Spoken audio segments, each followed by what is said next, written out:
O incêndio furioso no Oriente Médio está se tornando rapidamente infernal. Há uma semana, informei o Conselho de Segurança sobre a situação alarmante do Líbano. Desde então, as coisas se tornaram muito piores. Como eu disse ao Conselho na semana passada, a linha azul tem intenções há anos, mas desde outubro as trocas de tiros se expandiram em escopo, profundidade e intensidade. Eu afirmei que as trocas de tiro quase diárias entre o Hezbollah e outros grupos armados não estatais no Líbano e as forças de defesa israelitas estão em repetidas violações da Resolução 1701 do Conselho. E saliento que a soberania e a integridade territorial do Líbano devem ser respeitadas e que o Líbano deve ter controle total de suas armas.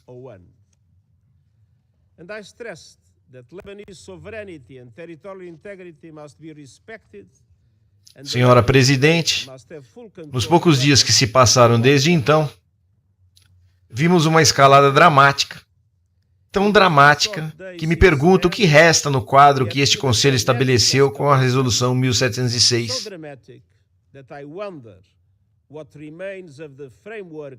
As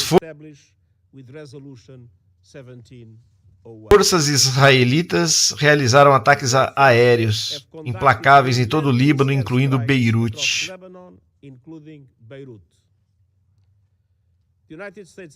Os Estados Unidos e a França, com o apoio de vários outros países, propuseram um cessar-fogo temporário que permita o reinício das negociações. Israel recusou a proposta e intensificou seus ataques, incluindo o bombardeio na sede do Hezbollah, onde seu líder foi morto. O Hezbollah continuou ataques com foguetes e mísseis contra Israel. Ontem, as forças de defesa israelenses realizaram uma incursão limitada no Líbano. As forças de manutenção da paz permaneceram em posição e a bandeira da ONU continua a voar apesar do pedido de Israel para se realocar. Reitero o nosso profundo agradecimento aos membros militares e civis da nossa força de manutenção da paz das Nações Unidas, ONU, e aos países que contribuem em geral. A segurança de todo o pessoal das Nações Unidas deve ser garantida. Senhora Presidente, os civis estão pagando um preço terrível, o que condeno totalmente. Desde outubro passado, mais de 1.700 pessoas foram mortas no Líbano, incluindo mais de 100 crianças e 194 mulheres. Mais de 346 mil pessoas foram deslocadas de suas casas. E estimativas do governo põem este número até 1 milhão. Outras 128 mil pessoas, como sírios e libaneses, cruzaram para a Síria. A ONU mobilizou todas as suas capacidades para fornecer ajuda humanitária urgente ao Líbano. E peço que a comunidade internacional financie totalmente o nosso apelo. Desde 8 de outubro, os ataques do Hezbollah contra Israel mataram 49 pessoas, com mais de 60 mil pessoas deslocadas de suas casas. É absolutamente essencial evitar uma guerra total no Líbano, que terá consequências profundas e devastadoras. Senhora Presidente, ontem o Irã lançou cerca de 200 mísseis balísticos em direção a Israel.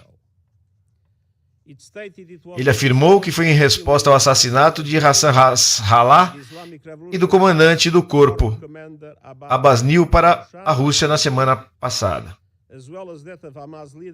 bem como ao líder do Hamas, Ismail Haniyeh, em Teherã. Milhões de pessoas em todo o território palestino ocupado por Israel foram forçadas a procurar abrigo.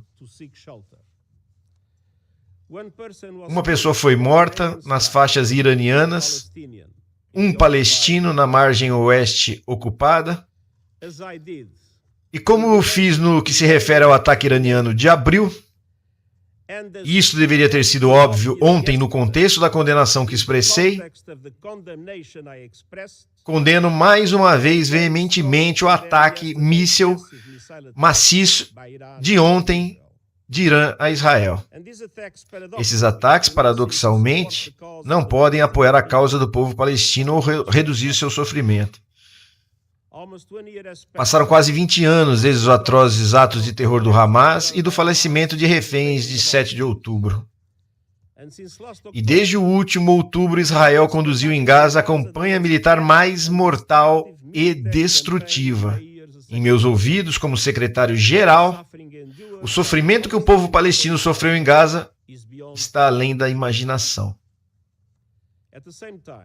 Ao mesmo tempo, a situação na margem oeste ocupada, incluindo a Jerusalém, continua a se deteriorar com operações militares israelenses, construção de assentamentos, despejos, capturas de terras e intensificação de ataques de colonos, minando gradualmente qualquer possibilidade de solução estatal. Ao mesmo tempo, grupos armados palestinos também usaram violência. O Hamas continuou a lançar foguetes e apenas ontem, 7 israelenses foram mortos em um ataque terrorista em Jaffa. Senhora Presidente, os acontecimentos da semana passada, dos últimos meses e, de fato, quase o ano passado todo, deixaram claro que é hora de um cessar-fogo imediato em Gaza, com a libertação imediata e incondicional de todos os reféns, a entrega efetiva de ajuda humanitária aos palestinos em Gaza e o progresso irreversível para a solução do atual Estado. É hora de cessar as hostilidades no Líbano e reeleições para implementar plenamente as resoluções do Conselho de Segurança, abrindo caminho para esforços diplomáticos para uma paz sustentável. É hora de parar o ciclo desagradável de escalada após essa escalada que leva as pessoas do Oriente Médio ao longo do penhasco. Cada escalada serviu como pretexto para a próxima escalada. Nunca devemos perder de vista a enorme estagnação que este conflito crescente está assumindo contra os civis. E não podemos olhar para longe das violações sistemáticas do direito internacional humanitário. Este ciclo mortal de violência deve parar. O tempo está se esgotando. Obrigado. Prestes a completar 80 anos, a Carta das Nações Unidas nunca passou por uma reforma abrangente. Apenas 4 emendas foram aprovadas, todas elas entre 1965 e 1973. A versão atual da Carta não trata de alguns dos desafios mais prementes da humanidade. Inexiste equilíbrio de gênero no exercício das mais altas funções. O cargo de secretário-geral jamais foi ocupado por uma mulher.